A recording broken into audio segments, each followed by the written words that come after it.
ত্রয়োদশ জাতীয় সংসদ নির্বাচনের ভোট গ্রহণ চলছে। সকাল 7:30 থেকে কিন্তু ভোট গ্রহণ শুরু হয়ে গেছে। আমি এখন দাঁড়িয়ে আছি রাজবাড়ী 2 আসনের কালুখালী উপজেলার কালুখালী মহিলা কলেজ যে কেন্দ্রটি আছে এখানে আপনারা দেখতে পাচ্ছেন যে আমার পিছনে কিন্তু নারী এবং পুরুষের লম্বা সারি। সবাই স্বতঃস্ফূর্তভাবে ভোট দিতে আসছে। এই আসনটিতে কিন্তু 9 জন প্রার্থী প্রতিদ্বন্দ্বিতা করছেন। এদের মধ্যে কিন্তু রয়েছেন ধানের শীষের প্রতীকে যিনি পেয়েছেন হারুনার রশিদ হারুন।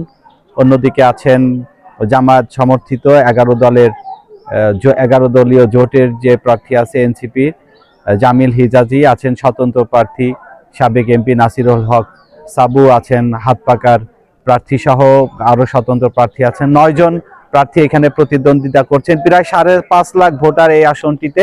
তো আমরা সকাল থেকে বিভিন্ন কেন্দ্রে ঘুরেছি, দেখেছি।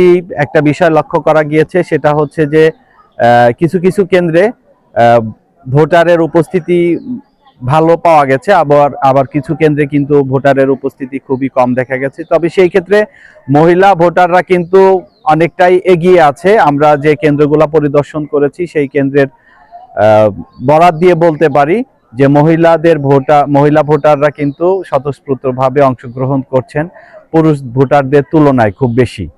এবং আমরা এখানে বিভিন্ন ভোটারদের সঙ্গে কথা বলেছি, তারা কিন্তু তাদের পছন্দের যে প্রার্থী তাকে বেছে নিয়ে ভোট দিচ্ছেন। ভোটে কোনো ভয়ভীতি নেই, কোনো সহিংসতা নেই।